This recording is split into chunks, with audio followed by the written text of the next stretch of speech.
Is it difficult to balance then for instance, if we take any song on Tell Me I'm Pretty, how do you balance what you would speak about and what you would kind of omit? Is it through conversations with your bandmates and then the people around you as well? Yeah, there's some definitely some conversations and encouragement that comes from the band to continue to push forward. A lot of my friends are also people who like to create things, and so share a lot of ideas with my friends and stuff, and just base it off of what gets the best reactions, you know what I mean? Because what I'm looking for is not for someone to tell me something's great, but to see a reaction that is provoked, that comes out, that is uncontrollable. So when I see someone uncontrollably react to something, I feel like I'm on to something. What song had the best reaction in these terms for you? I feel like Trouble really pulled some reactions. Sweetie Little Jean, Cold, Cold, Cold, Too Late to Say Goodbye. How Are You True? Got a lot of honest reactions, I felt like. Can you share maybe one reaction or the type of reaction you would get from these songs? I look for some of the smallest of reactions, like a raise of the eyebrows, or these things, because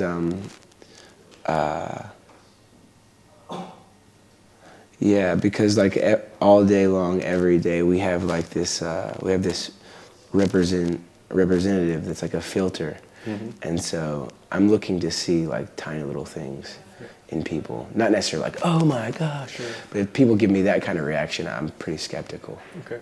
And if they're like, oh, I love it, you're amazing, I'm like, I probably won't listen, Right. So when you listened to the album after it had been completed, what song did you yourself had that kind of reaction to, or a subtle reaction that kind of stuck with you? Well, most of the songs on the record, unless like when we first wrote them, hopefully all of them had like an original just kind of moment of elation, or like where it brought on an actual emotional response. Then I would chase after this song. But songs that like just continued to have that. Too Late to Say Goodbye was a song that I felt pretty passionate about. Sweet Little Jean, Cold, Cold, Cold, Cry Baby. But probably the most transparent and most transparent song for me was like How Are You True? Okay. And then where did that song start then? How Are You True? Yeah. I was flying home from New York, and I was coming down the jet bridge, and there was this young man that was right at the door of the airplane, and so he's creating a commotion, and it very much felt like it was a commotion that was begging for attention. But I wasn't thinking poorly of the young man. I was just thinking that he reminded me of myself when I was younger. And there was this flight attendant that asked him, she was like, so why do you have to go to Nashville? Are you going there to record a record? And he said, no, it's because my managers want me to go to rehab, and it's not very rock and roll. And I was thinking, oh God, no. Like totally like buying into the persona, like trying to live the rock and roll life, or whatever that means. And I just felt this strange feeling that I was supposed to talk to this kid. And I sit down on the plane, and then moments later, he sits down right beside me. I'm like, okay, so and we began talking, and he just tells me some very heavy things about himself. And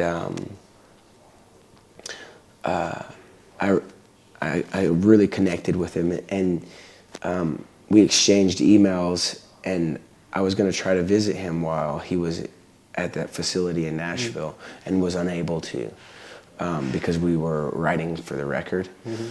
And I just wanted to let him know that I was curious how he was doing and stuff. And so I wrote this. His name was True, okay. So it's How Are You True? And then I thought, you know, I don't want to be like some kind of like voice of authority or like someone who's trying to tell someone else how to live. So instead I kind of wrote it about like my own struggles, and hopefully you could see that like there was a similarity there. Do you know if he heard the song? Yeah, I do, because his father reached out to me. Yeah, and then months later he reached out to me. So. And then he's doing all right?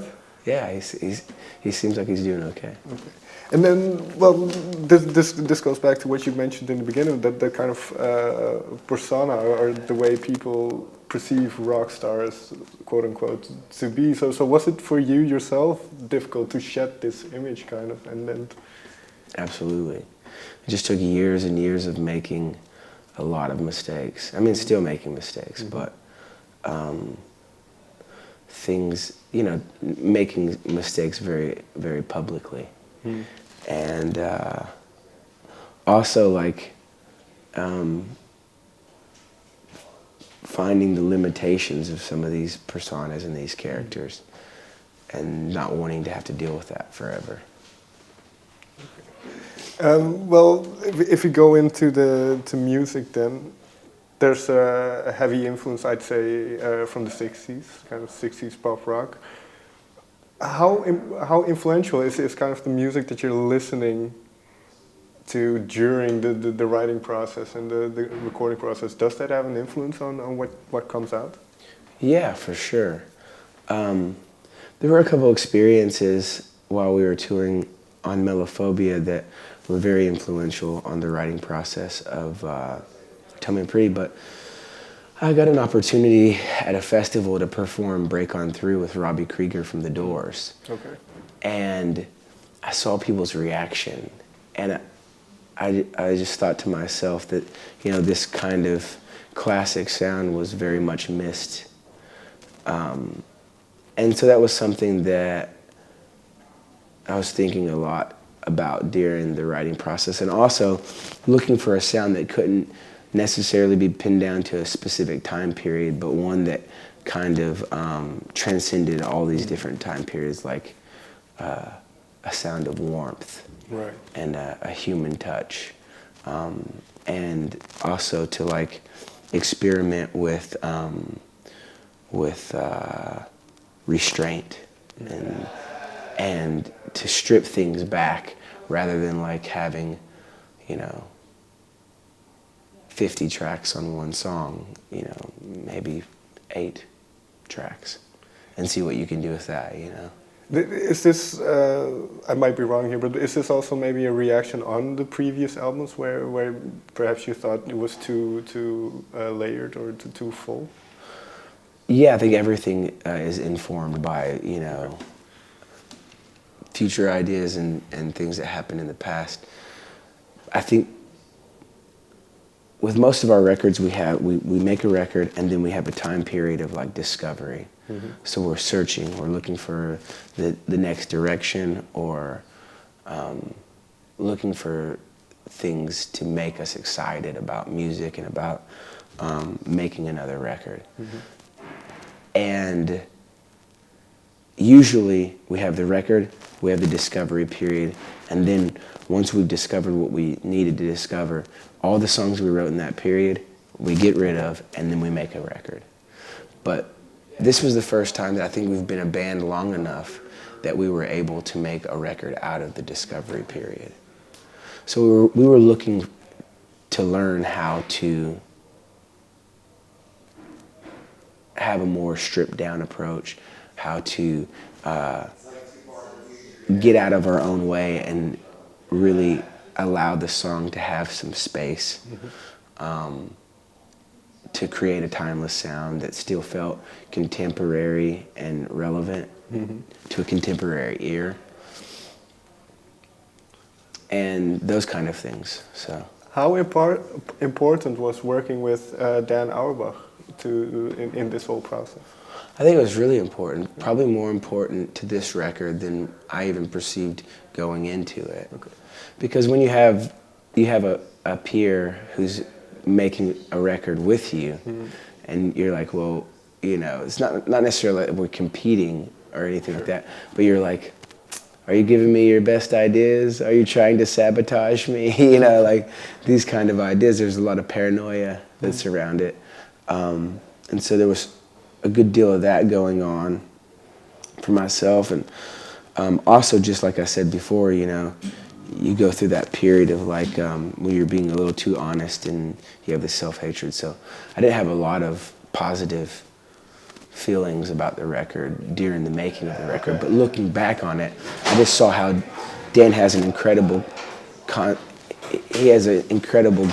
of like of a timeless sound, of like keeping yourself from becoming self-destructive, those kind of things. What's interesting, you mentioned the cathartic element that music has for you. So saying that the process of making this record wasn't the easiest for you or the most fun. Afterwards, how did you feel about it afterwards? Did it help getting all these honest feelings out, or? Totally. Yeah, and it's like a for me it's a long process, you know, like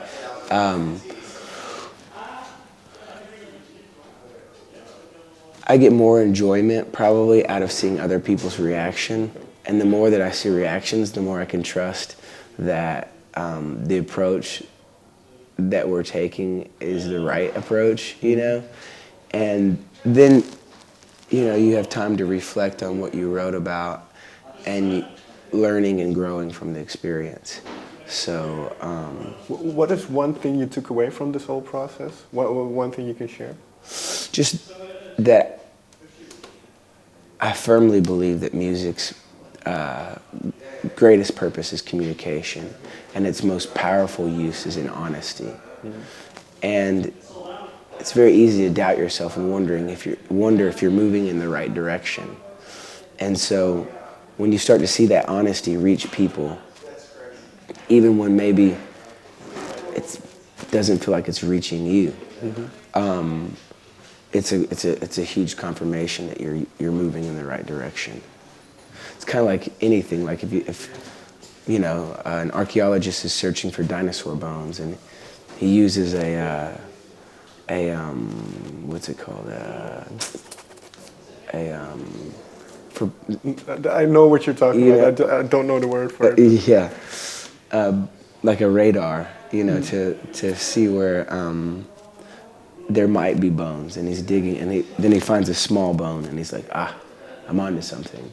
It's kind of like that with records as well, you know, like you look for something that's real, and you start to see small pieces of evidence of that, and it's a huge confirmation. Thank you very much for your time. Thank you. Thanks.